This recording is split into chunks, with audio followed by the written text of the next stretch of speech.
Welcome here, everybody. We got another great episode of the Contractor Business Builder podcast. Special guest, returning guest, Chris Hunter, founder of roofingsites.com. Looking forward to talking with you, Chris. How you doing today? Awesome, Derek. Thanks for having me on again. Perfect. So this one's going to be a little bit different than the other one, which was more marketing for contractors. We're going to be talking about marketing, of course, but we're going to be diving into AI. It's kind of a new field, as a lot of contractors out there know. There's a lot of new stuff coming out that can help you and probably confuse you as well. So we're going to be diving into that. Just so guests can know who you are, can you tell us a little bit about yourself, Chris, and the work you do? Yeah, sure. My name is Chris Hunter. I am the founder of roofingsites.com. We work with roofing companies. We help them double in size by fixing their marketing, right? I am also the author of the Ultimate Guide to Digital Marketing for Roofers. If you want that, we can throw a link down below, I'm pretty sure, for that one. Yep. Excellent book. Lots of great stuff in there.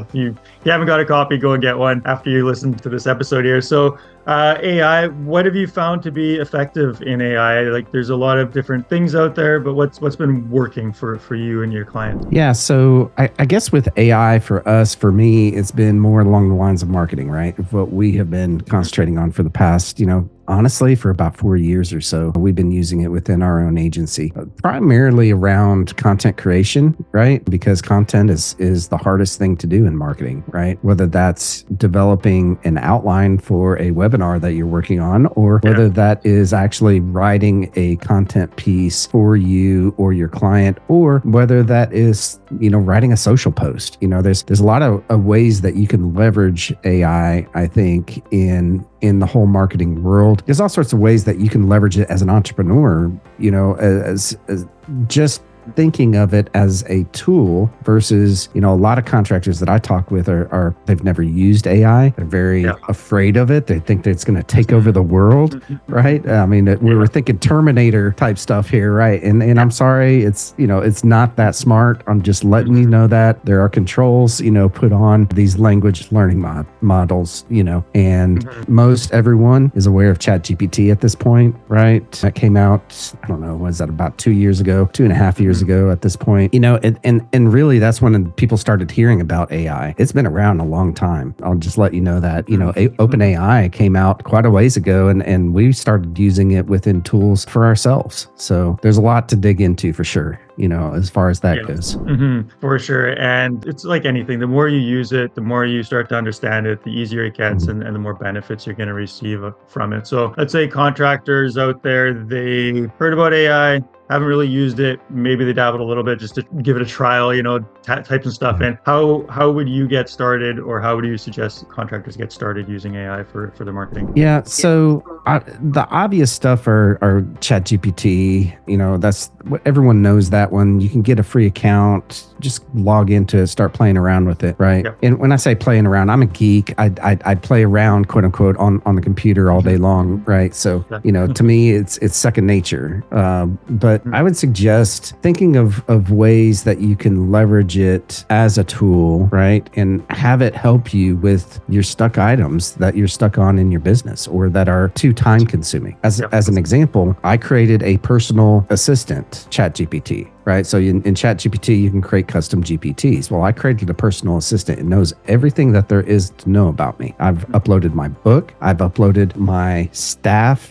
and, what their responsibilities are in my organization. I've uploaded my Colby and Disc and Enneagram. And so it knows. And additionally, I trained it on my writing style. Okay. So by uploading writing samples to this custom GPT. Anyways, long story short, it knows exactly how I write. So when I tell it, hey, create a social post for my Facebook group, it spits it right out as if I would, and I give it some parameters there, right? A friend of mine came up with what he calls the perfect prompt framework. His name is Jonathan Mast. And basically it's a 4-step framework for prompts. And if you're not sure, you don't understand what prompts are, you're basically giving instructions to ChatGPT of what you want it to generally do. Okay. So that's a prompt. So the perfect prompt framework is pretty easy.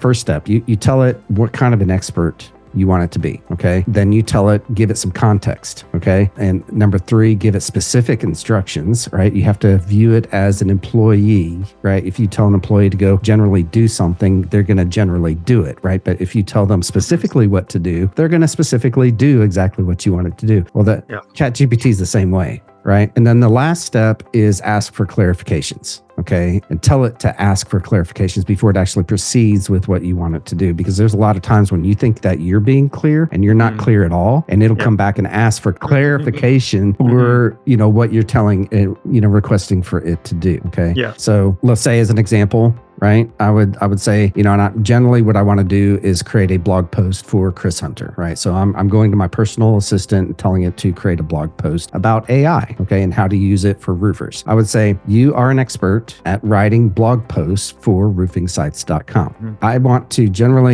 to create a blog post about AI and its uses for roofers and how they can use it with their marketing. Please write a 1,000 word blog post for me, starting with an outline, then writing it, and then actually editing it to sound exactly like Chris Hunter.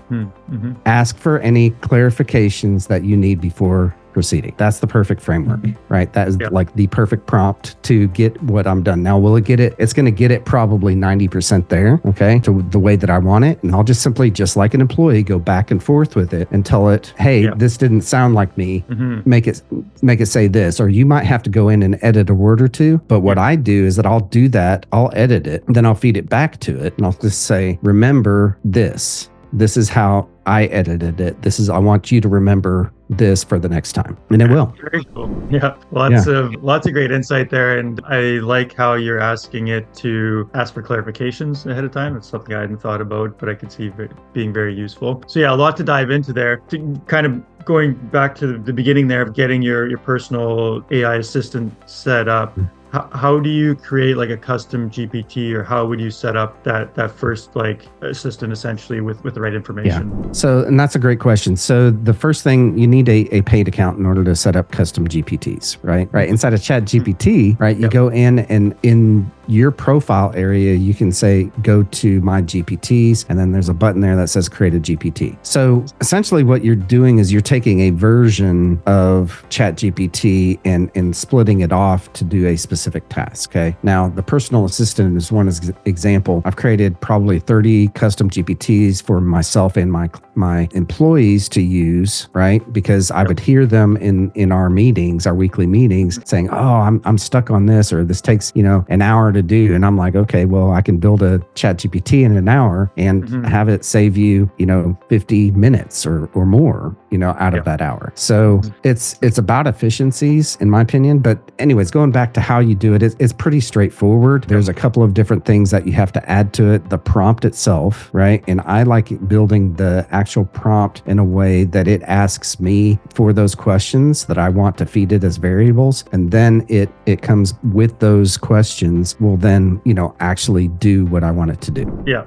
Okay, very cool. Something you've touched on a bunch of times too is ChatGPT AI, you need to feed it data to get proper output. Yeah. One of the ways that I've done that is you got a document with your ideal client avatar or ideal customer, feeding it that information for it to create marketing materials for you. Obviously, like you said, putting your own kind of writing materials and style in, it can manage a lot of data. So the more data you can feed it, often the better output it's going to have. For these prompts that you're talking about there, what sort of data would you be feeding ChatGPT? I guess one thing that I've run into too, sorry to go off a little bit on a left field here, but if you're doing a lot of volume for, let's say, blog articles or social posts or whatever, if you're using a basic kind of prompt or copying the same prompt all the time, you get a lot of the same output, which may be fine. But how would you kind of vary things, I guess, to keep it fresh and not be like the output to be too much like AI and polished and professional and perfect? And that's a good question. So what I like to do in those cases where it's kind of sounding the same,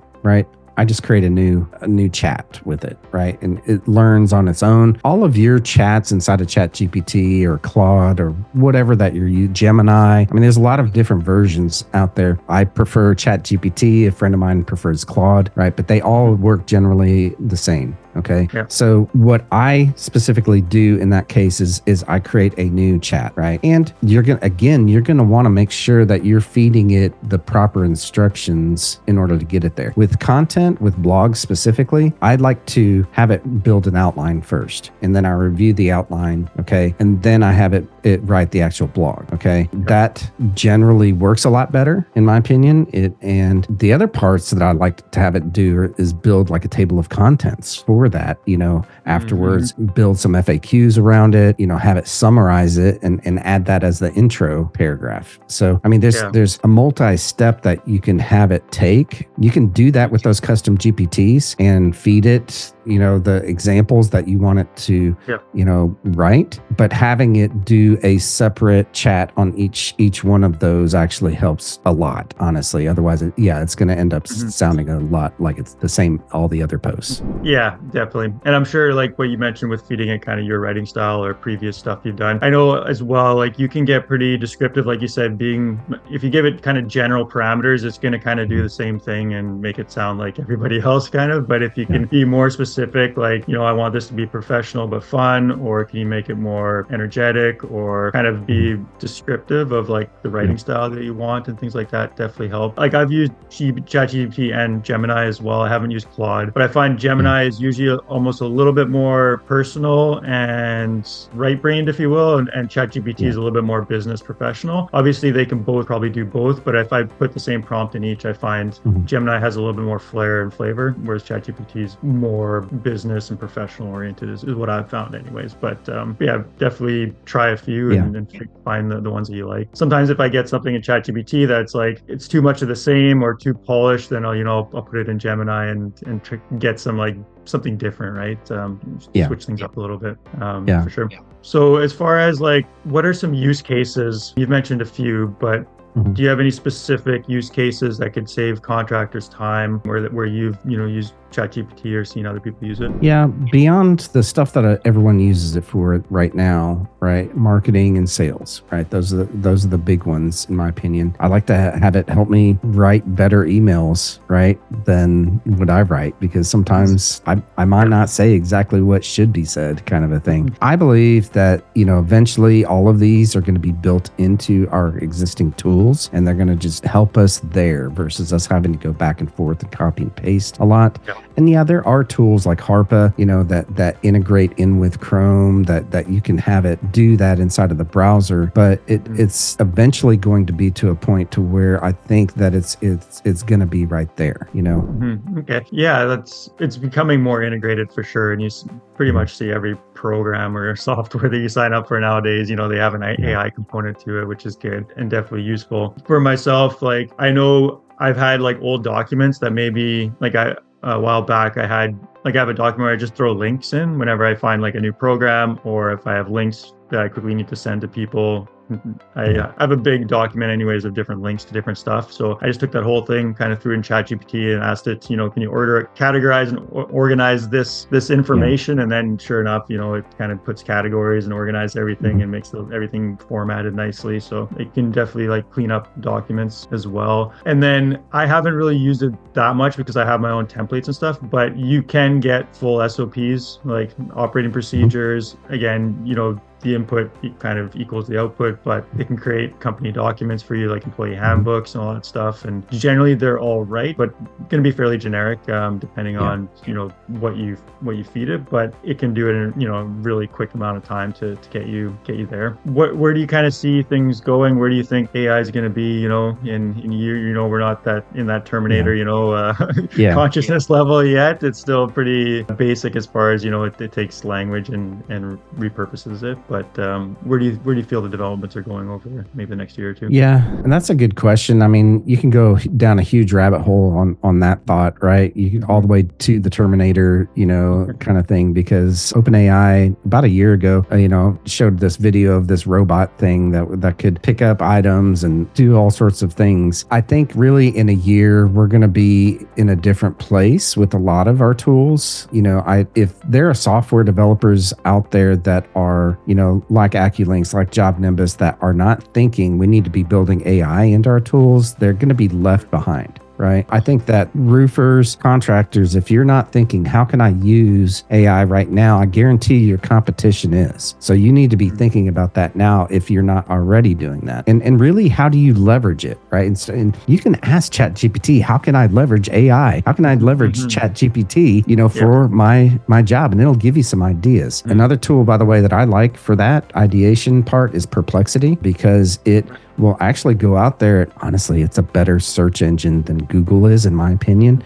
It goes out there and gets you that information that you need. So beyond that, I mean, there's a lot of things on the forefront for roofers specifically, right? Like AI that's built into drones, right? That can detect damage on roofs a lot better than the human eye can. So, I mean, there's a lot of things that are going to be coming along like that are just going to help make things way more efficient for us and safer. Honestly, drones would be safer than a person getting up on a roof, right? It's already being used for estimating. It's already being used for all sorts of use cases at this point. So again, if you're a contractor, you're not thinking AI, you need to start thinking about that and how to integrate that into your business. Yeah, definitely a call to action to, go and, like you said, just play around with it, test it out, try to use it, watch a couple of videos online of tutorials. And it really can, once you get familiar with it and used to it, and once you have, like you mentioned, like some custom GPTs or custom prompts that you have somewhere, it's really like a plug and play type of model, and it can just really speed things up significantly for sure. Yeah, sounds great. Any other thoughts on AI or extra,